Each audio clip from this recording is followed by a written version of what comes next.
মহিলাকেও মারছে, অনেকগুলো মহিলা মারছে।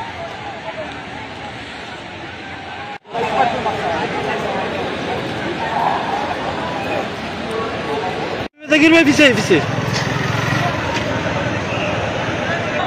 ভাই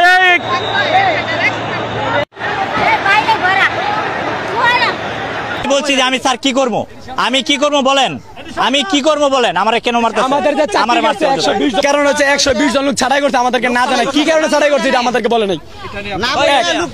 যে কোনো সমস্যা হবে লোক ছাড়াই করবে, কিন্তু কেন? তাদের তো অপরাধ আছে, এটা তো আমরা জানতে পারি। তাদের যে অপরাধ এটা তো আমরা জানা দরকার।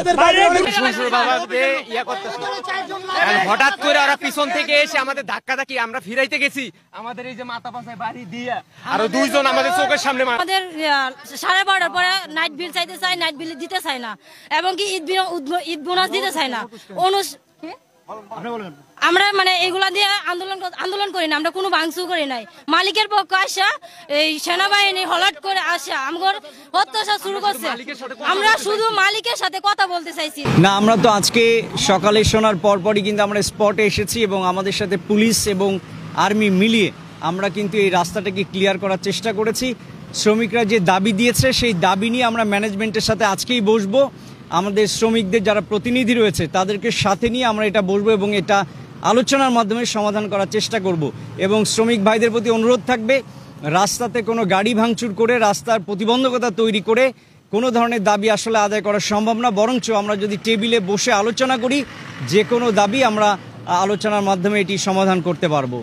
এখন পর্যন্ত আমাদের পুলিশ এবং আর্মির তথ্য মতে আমাদের 7 থেকে 8 জন গ্রেপ্তার হয়েছে, তাদের ব্যাপারে মামলা প্রক্রিয়াধীন। পরিস্থিতি নিয়ন্ত্রণের স্বার্থে শ্রমিক ভাইদেরকে বোঝানোর চেষ্টা করেছি, ভাই আপনারা রাস্তায় নাশকতা বা ভাঙচুর করবেন না, আলোচনা টেবিলে এই জিনিসটা সমাধান সম্ভব। তো আমরা এখন যে পরিস্থিতি আপনারা দেখছেন, আমরা রাস্তাটা চালু করতে পেরেছি। শ্রমিক ভাইদের কাছে অনুরোধ থাকবে, আপনারা আলোচনা টেবিলে ফিরে আসেন, নাশকতা বা ভাঙচুর করবেন না, এটা আলোচনার মাধ্যমে সমাধান করা সম্ভব।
আপনারা আসলে মরা তুমি এদিকে কেন আসতেছে?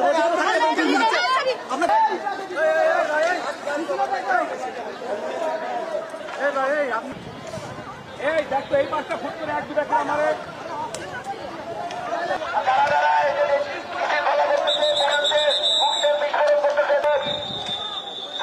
এখানে কন্টেন্ট করে এখানে হল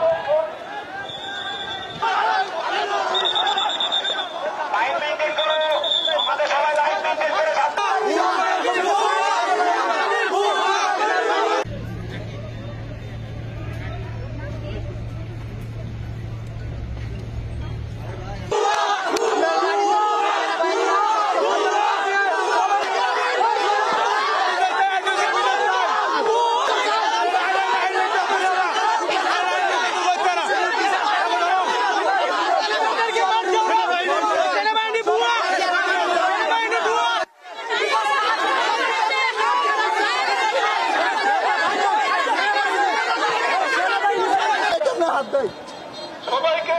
কি বলা হচ্ছে, কেউ সবাই পিছিয়ে যান, কেউ ইট পাটকেল মারবেন না।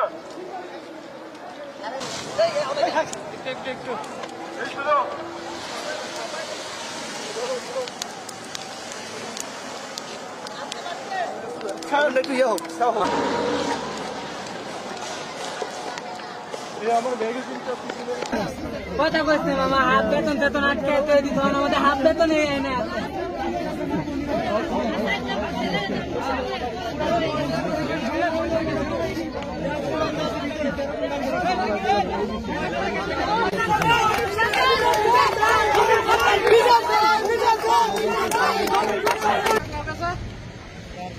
নাকি